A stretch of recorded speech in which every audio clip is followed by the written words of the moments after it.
My name is Aiden, and today I will be going over the enneagram.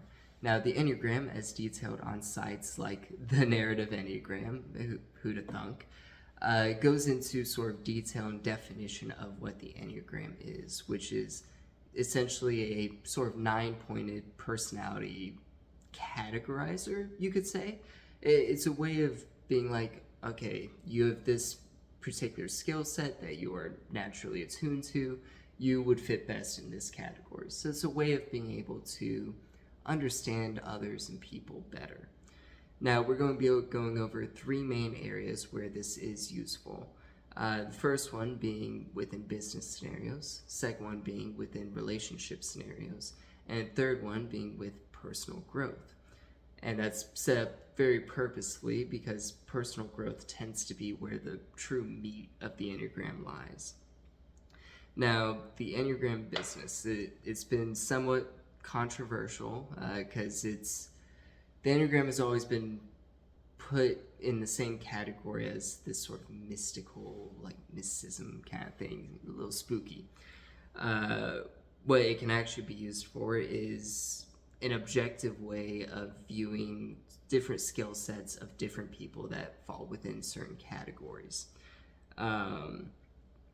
Now, in a journal of the Organization Development Network by Ginger Lapid Bogda, we see sort of an outline for tons of businesses on how the Enneagram can be best used to create an effective team that can work together, which is very important, especially if you're dealing with this team needs to, number one, work customer service, number two, come up with new ideas to work within the company, and number three, data analysis.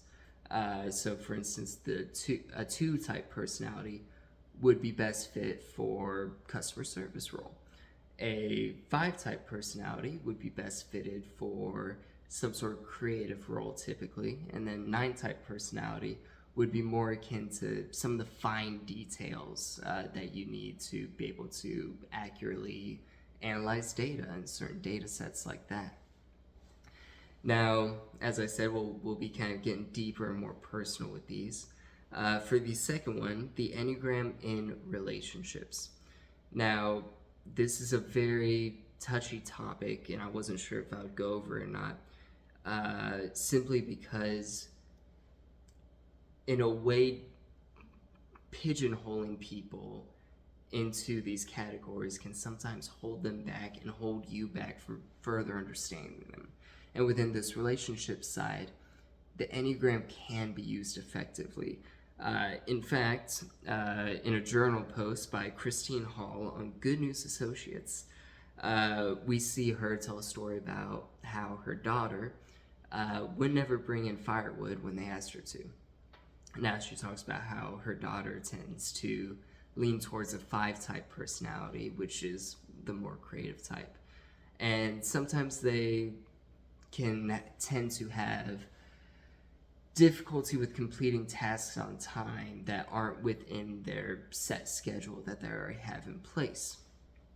So the compromise that her mom ended up coming up with was, well, if I tell her that this needs to be done within 2 to 3 days, she can plan for that effectively and move forward with doing it, even on day 3, as long as she's getting it done. And that's the effective compromises, or that's an example of an effective compromise that can be made within relationships using the Enneagram. Now, for the third and final sort of point, the Enneagram with yourself. Now, there's a very good book by a man named Richard Rohr, who, if I remember correctly, is a Franciscan friar, funny enough.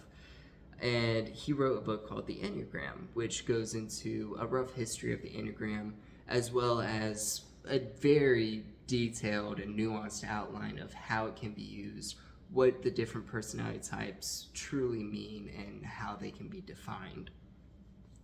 Now, within this, he points out that the Enneagram is truly a tool to achieve personal growth.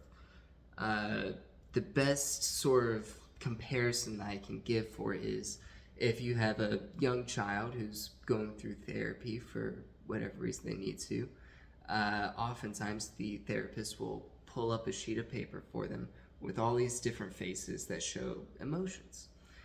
And it's not demeaning in any way. In fact, it's very helpful for young children, as they can have a hard time having the vocabulary to express how they feel. So, as a piece of paper with different emotional faces on it is to a child, so the enneagram is to an adult. And what I mean by that is, as we grow older and we start to realize where our purpose kind of fits and how we fit within that, we need an outline that we can look to better understand ourselves. Now, as we come to an end, I want to definitely make sure that there is an understanding, and it's stated best by Christopher Hazel in his journal entry at Plow Reader, and I'm going to be quoting this. Though most Enneagram devotees insist this shouldn't happen, over-identification with types will inevitably cause us to see people as categories instead of individuals. Now, the Enneagram can absolutely be used in a way that simplifies people into mere categories. However, it can also be used as a method of learning how some teams will best interact with each other, how you can compromise the best within the people in your social circle and interact with them best, and also how you can help grow yourself personally best as well. Thank you for your time.